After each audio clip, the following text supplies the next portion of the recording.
o'clock in the morning. Hello everyone and welcome to Stan the Wine Man TV. I am your host, Stan Rattan, and this is the Blue Collar Wine Show where I help you spend your wine dollars wisely.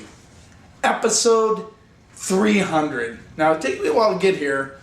Of course everything slowed down as I went through life changes, had to move, found this new location in the garage, but episode 300, I had a couple of different ideas for it. Some of them fell through, of course. Some of them, I have to admit, were kind of grandiose. Remember, I only do these by myself, so it's pretty, light production, I guess you would say. I don't know how else to say it. Don't have a big crew behind me helping me out with all of this stuff. In fact, I forgot to find the price on one of these wines. Of course, that's not the point of this particular episode. What I decided to do here is I went to Portugal about 2 years ago, and we did a little blending class there, and there were, I think, 3 groups of us that blended some wines and designed labels. We went before the judges. They had a panel of judges that worked at the winery there, and they judged each of these blends, and they picked the one that they liked the best. Now, I didn't agree. They didn't pick my blend, but that wasn't why. I didn't agree. I liked the blend that they picked, but I liked the mid-palate on the blend that the 3 of us did a lot better. But, that's, wine's very subjective, right? What I like, you don't like. What you like, I might not like. That's the way it is. But we did that, and so they sent us a bottle of that blend about, I think it must have been about 3 months, 4 months later. And so I kept it this whole time. And then I went to a blending seminar that Michael Janik puts on down in Woodinville I don't know if he does it every year, but I think he does. I've been to a couple of them. But anyway, I blended a bottle from this vintage that he had available and put a label on it and did all that stuff, put a cork in it. And so now, 8 months later, I have it here. And then one of the wines is from a legitimate winery in Spain. It's a blend. So we have Spanish wine. I have no way of knowing what order these are in. I was going to do it brown paper bag, which is kind of fun to do. You guys like that? But the bottles were so different. I knew which ones they were. So I had my son pour these and put them in a bag right down here in the exact order, left to right, that he poured them. So that's how I'm going to do it blind. I'm curious how these will turn out. I'm curious if the one that was made by the winery will do better than the ones that were blended by a bunch of rookies, really. Well, not entirely rookies. We're all wine folk in the winery in Esparero, down in Alentejo, Portugal, down in the southern part of Portugal, not way south, but further south. And of course, the one at the Janik Winery gave us some tips on how to do things. We worked with several different blends, and I came up with a blend that I thought was really good for myself, and then the blend from Spain. So we have a Portuguese, a Spanish, and a Washington wine here. So let's get started. Number 1, right here. Number 1. Now I was looking at these and they all have a very similar color, which I'm kind of excited about. Because that's cool. Means I did pretty good. So number 1, and then I'll write on the back, I'll write on the back the grade that I think, as you know, I don't do scores. I think scores have become so inflated. I mean, seriously, I watch, I remember back in the day, I thought it was kind of cool when the Spectator would put all the scores in and you get the ones they gave 65. I mean, some of them they did get 65 or 70. Terrible scores. The bouquet on these wines is crazy, man. It's just filling. This garage is hard to, it's pretty spacious in here. It's a 3-car garage.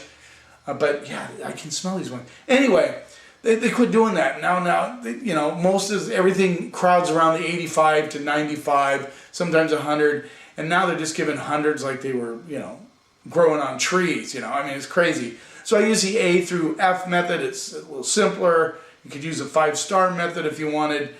But the reason I like the A through F method, and of course the dude that uses it, One Wine to Joe Roberts, uses it quite a bit.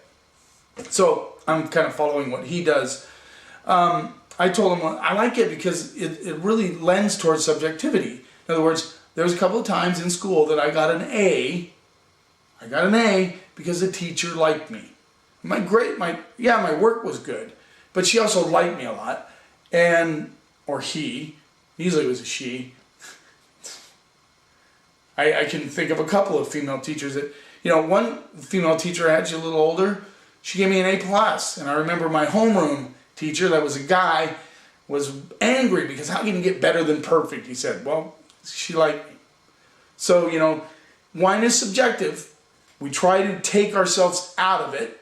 We do our best. I mean, I understand tannins, balance, whether it's herky-jerky, whether it's going to be a good wine or a bad wine, whether a lot of people like it or nobody will like it. That's the advantage of being in retail. Excuse me, I got a frog in my throat. I've had it for all day. Anyway, let's get started. Number 1. Let's see what we get on the nose. Put a little more wine than I wanted in these glasses. So this is a little closed on the nose. I'm not getting a lot. I get a little bit of licorice and a little bit of blackberries. Even a little stink action. This is like this little stinkiness that comes through.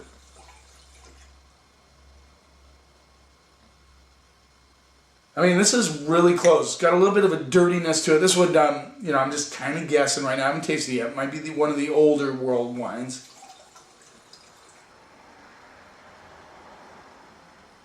Even getting a little petroleum. Very interesting on the nose, but it's not very expressive. Certainly not one of these ones that's filling up the room with it. Let's see what we get on the palate.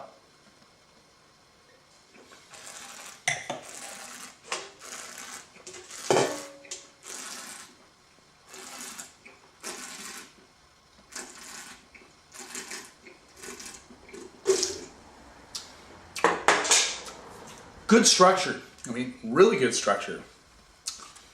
That baby I'm almost bummed I opened it. I don't know which one it is. A lot of tobacco, like a huge hit of tobacco on the back end. Feels like I just chewed on a cigar or something. Not a cigar. It's not a cigar box. Anyway, a lot of tobacco, a little bit of dirt coming through on this one. And I get licorice and blackberry big time. But it's a little tight. That's what I'm saying. It's a tight wine.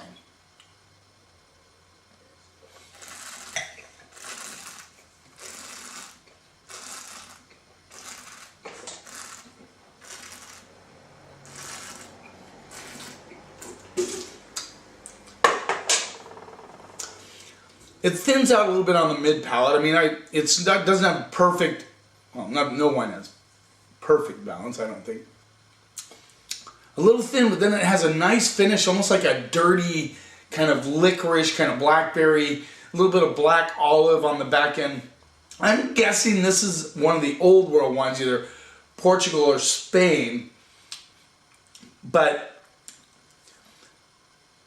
I'm going to have to taste the other two first before I jump into the fray on that one. But I'm thinking it's old world. And I'm liking this. I do like this wine.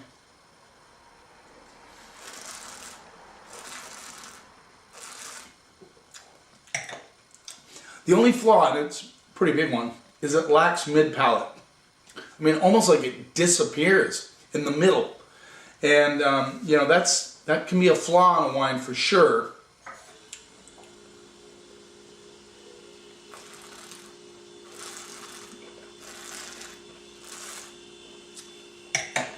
Yeah.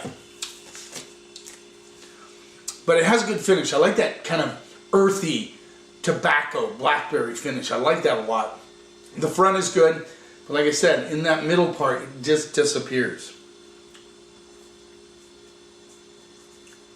Okay, so I put my grade on that one. Now let's move on to number 2. Like I said, not a lot of difference in the color on these. This one seems a little bit dark, a little bit more of a, maybe a little blacker, just slightly. Yeah, he definitely overfilled them, but that's okay. I told him where the level was. He probably just got a little excited when he was pouring them. Let's see what we get on the nose. Again, very closed on the nose. Now, these wines were a little cool. A lot of you would like to drink them that way, but they're not cold. So they should be able to get the bouquet on. But this has licorice all day with a little bit of like black cherry and blackberry on it. Has a little baking spice element coming through, which I like quite a bit. Still not super expressive. Has like a candy, you know, like candy, you know, those hard blackberry candies that you get like at Christmas time. Yeah, interesting. Let's see what we get on the palette. Number 2, got to go through the drill here. Number 2, good color on that.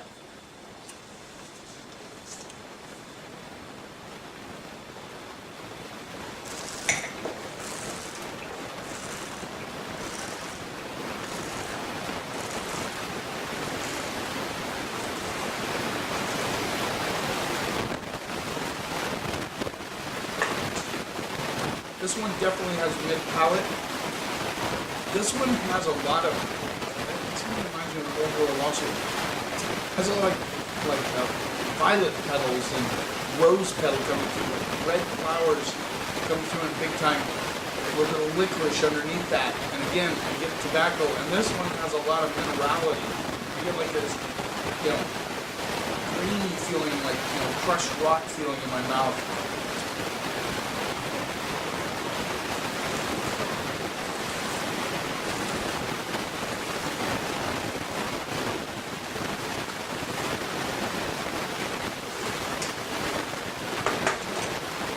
Definitely well-built wine, good acidity, which when you're matching wine with fruit, you want some acid on that, but it's well-balanced with the fruit, and then that minerality comes through. I'm digging this wine quite a bit because of the balance and the texture and the you know, that minerality, which I really like in a wine. I really need a steak right now. In fact, whatever wine this is, I'm going to be cooking some chuck eyes after I shoot this episode, which should go up tomorrow night, I think, or next week. I have this difficulty, and I've explained, I don't want to drag this on. My computer video card has been compromised, and I just haven't gotten a new computer yet, and so I have to use my friend's computer, and blah, blah, blah, blah, blah, blah, blah, so it's a little more convoluted, makes it a little bit harder. Man, I'm liking this wine.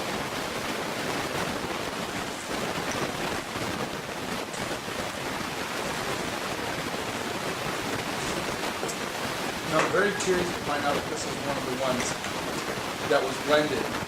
I have a feeling it's too Old World. It is smack of Old World. I'll have to see what number 3 tastes like. I'm going to give this a grade. There you go.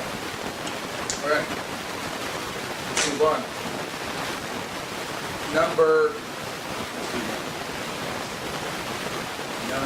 3. There you go. It's a cool way to do a blind tasting.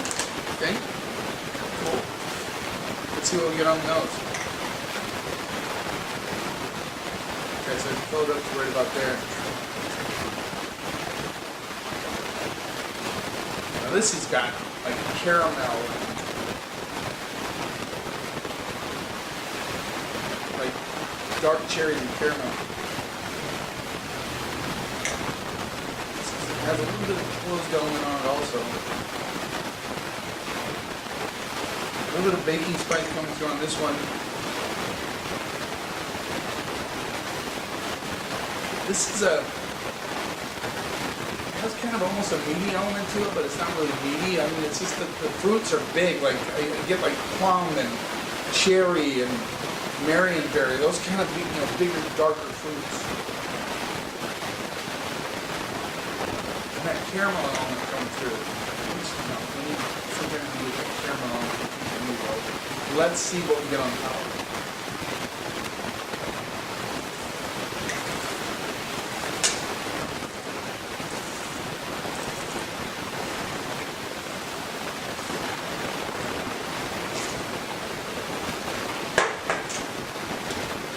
It's going to be tough, I can't really tell.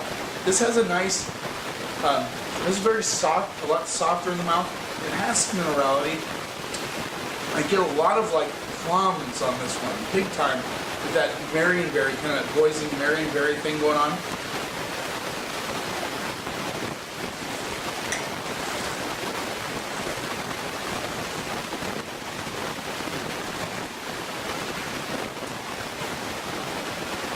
Little grippy tannins on the backside. And red flowers come through. I like number 3 also, but I'm having struggling a little between 1 and 3, whether I think 1's Old World, I think this is New World wine.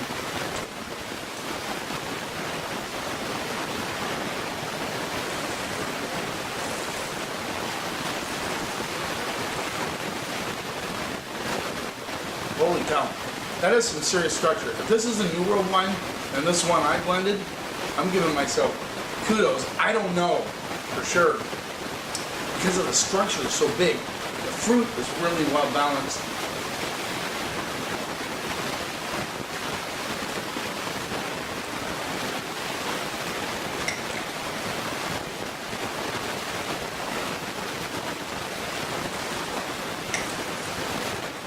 Has mid palate.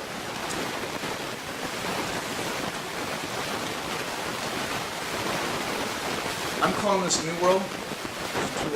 I'm thinking this might be the Spanish winery wine, and this might be the Portuguese wine. Not positive. Just guessing. All right. So, well, actually, the left one. Okay. With a one on the left. With a C plus B minus. This would have gotten, I'm probably more on the C plus side. Is the, oh, wow. One of the lack mid palate is the, this is a winery wine. This is the Camblau. This is a blend of 40% Azuelo, 40% Syrah, 20% Grenache. Wow, that surprises me. Now I'm really curious.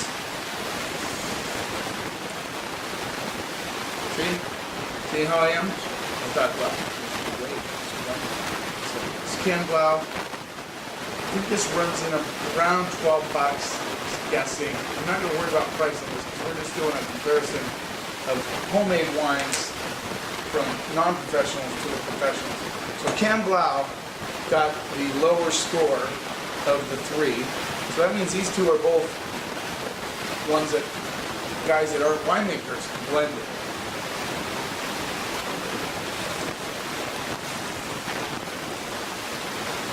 Yeah. Just no mid palate. Sorry, I'm right on there. Number 2 with a B plus. B plus. One that I thought might be the, I thought it was that one, so I think this is Old World. Yes, it is. So the 2 left ones were Old World, I got that right. I just, you know, I leaned towards the side of caution and thought, well, the one that had the weaker mid palate was probably from the rookie blenders, but no. So this is it's kind of cool project the way they did this. So look at the label design. This is Ancient Roots, they called it, 2013. Excuse me, sorry, that was a image on the Camblau. Was sometimes it's so easy to see. Wow. So used to just being able to see the vintage. Oh, 2013. Perfect. Okay. So this is, wow, I can't remember their names all of a sudden. Here's a label. It's a cool label. The judges really like the label. That's kind of, I think that's what kind of won it for them. But they did a nice job. I'm telling you. I like this wine. Lighting isn't perfect in this, but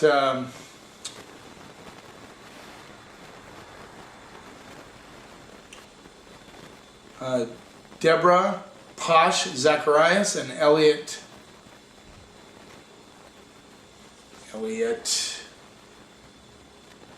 Sham Okay, and the blend on this is, I almost need a flashlight. Oh, got one right there. Just hold on. Be patient.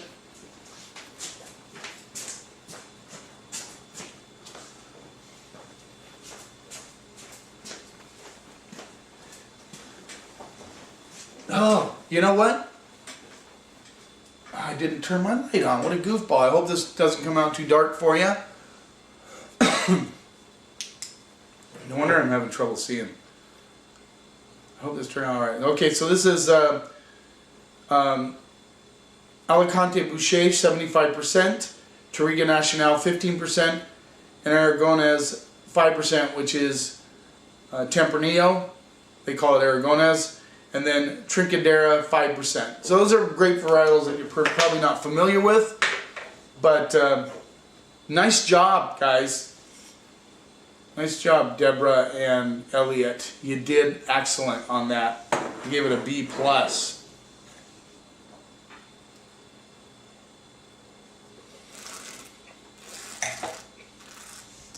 All right.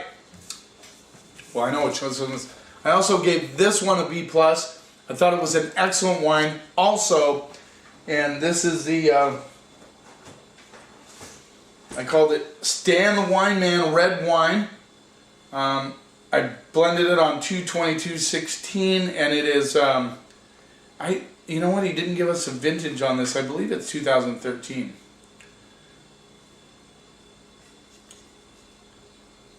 Anyway, I believe it's 2013 juice, so we're all on the same page here. This is 55% Merlot, 35% Cab, 7% Malbec, and 3% Cab Franc. I really thought this was good wine, and this is really a baby. I'm actually kind of sorry that I opened it. I wish I could have made 2 bottles of this stuff. B+. There you go. Episode 300. The 2 homie wines nailed it, and the professionally made wine from a winery in Spain was the weakest of the bunch. Just goes to show that sometimes the sun shines on the dog's ass every once in a while. You keep watching, and I'll keep helping you spend your wine dollars wisely. Hey, Cat. It's 4 o'clock in the morning. I just left the studio. Here we are in Harlem. Everybody's here but the police, and they'll be here any minute. It's high time. So catch the song. Here it is.